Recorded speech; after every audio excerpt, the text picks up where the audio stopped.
ம். Hi guys, இப்போ நம்ம 10th மேத்ஸில் எக்ஸசைஸ் 1.1 ஃபஸ்ட்டு சம்மில் தேர்டு சப்டிவிஷன் பார்க்க போகிறோம்ப்பா.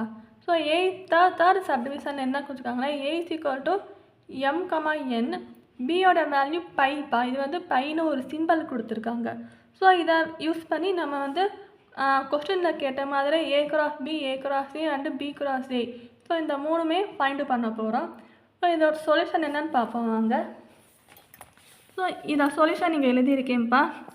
இப்போ பியோட வேல்யூ பைன்னு இருக்குது. ஸோ பைங்கிறது எந்த வேல்யூமே இல்லை, எந்த வேல்யூமே கொடுக்கல, வெறும் பைன் மட்டும்தான் கொடுத்துருக்காங்க. ஸோ இதை வச்சு நம்ம பண்ண போகிறோம்.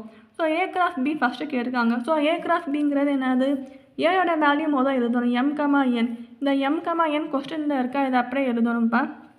இந்த கிராஸ் சிம்பல் அப்படியே இங்கே போட்டு பியோட வேல்யூ பை கொடுத்துருக்காங்களா, ஸோ அந்த பை வந்து இங்கே போட்டுடணும், அப்படியே போட்டுருங்க. ஸோ இந்த இப்போ இங்கே வந்து m, பை, n, பை அப்படின்னு எழுத முடியாது. ஏன்னா பைங்கிறது அது ஒரு வேல்யூவே கிடையாது. ஸோ அதனால் நம்ம வந்து வெறும் அந்த ப்ராக்கெட் மட்டும் போட்டால் போதும்ப்பா. இப்போ A × A இருக்குது கேட்டிருக்காங்க. A × A என்னது? ஏயோட வேல்யூ m, n.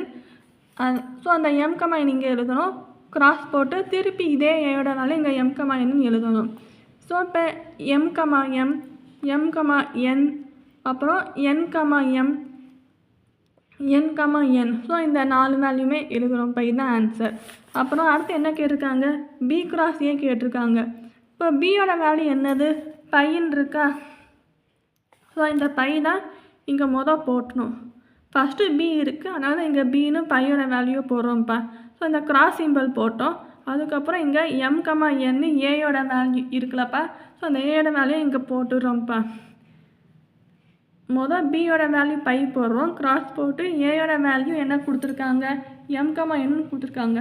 ஸோ இந்த ஏயோட வேல்யூவை இங்கே போட்டுடுறோம்ப்பா. திருப்பி B × A கண்டுபிடிக்கணும். அப்போ பையோட வேல்யூவை வச்சு இங்கே எதுவும் போட முடியாது, எலமெண்ட்ஸ் எதுவும். பைங்கிறது நோ வேல்யூன்னு அர்த்தம். ஸோ அதனால் நம்ம வெறும் ப்ராக்கெட் மட்டும் போடுறோம்ப்பா. அவ்வளோதான்ப்பா ஆன்சர்.